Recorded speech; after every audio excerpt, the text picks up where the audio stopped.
Bastou que fosse anunciada a reunião entre os presidentes dos Estados Unidos e Ucrânia para que, de imediato, os governantes europeus esquecessem o desprezo sofrido. E não estamos falando de feridas antigas, mas de agressões recentes dos Estados Unidos, usando taxação como chantagem em 2025. Tarifas pesadas foram usadas como instrumento de chantagem contra a própria União Europeia. Washington tratou seus aliados com a frieza de quem enxerga não parceiros, mas peças descartáveis em um tabuleiro de poder. Ainda assim, na primeira oportunidade, lá estavam os líderes europeus, atravessando o Atlântico sob o pretexto de apoiar um diálogo pela paz. Mas a verdade é mais dura. Não foram defender princípios, foram oferecer submissão.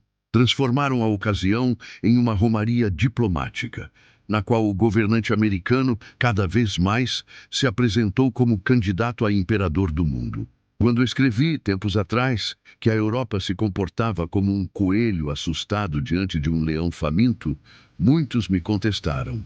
Diziam: não, você está enganado. Eles apenas aguardam o momento certo para reagir. Mas o que vemos hoje não é cálculo estratégico, é paralisia. E a paralisia é justamente a arma que todo déspota utiliza para subjugar o fraco sem disparar um único tiro. Enquanto isso, países emergentes como Brasil, China, Rússia, Índia e outros do chamado Sul Global caminham em outra direção.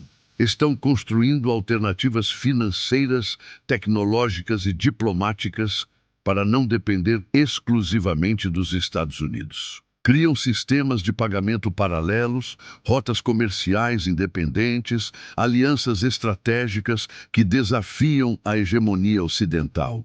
O que se vê é uma movimentação concreta rumo à autonomia. E a Europa fica, em cima do muro, prisioneira de sua indecisão. Não assume posição clara, não toma iniciativa, espera, hesita, calcula. Mas a geopolítica não é generosa com os que ficam esperando qual caminho tomar. A história mostra que quem não escolhe seu destino acaba sendo escolhido por ele. É aqui que a ironia se repete. Quando perceberem que sua bajulação não rendeu dividendos, os europeus provavelmente recorrerão aos BRICS em busca de apoio, tentando escapar da armadilha que eles mesmos reforçaram. Mas será que não será tarde demais? A história nos lembra que quem corre atrás raramente chega ao pódio. No mundo das potências, não basta participar da corrida.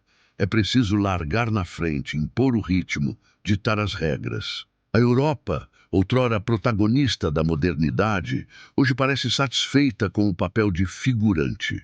Confunde prudência com neutralidade, hesitação com estratégia. Mas, na realidade, o que pratica é inércia. E a inércia, em política internacional, é a porta de entrada para a submissão. Talvez daqui a algumas décadas os livros registrem este momento como a virada em que a Europa deixou de ser sujeito da história para se tornar objeto dela. E então ecoará a mesma pergunta que tantas vezes marcou a memória dos povos: quando finalmente tentar reagir, não descobrirá que já é tarde demais? Porque o tempo da reação é agora. E a história nunca foi generosa com aqueles que escolheram despertar apenas depois que o destino já havia sido selado.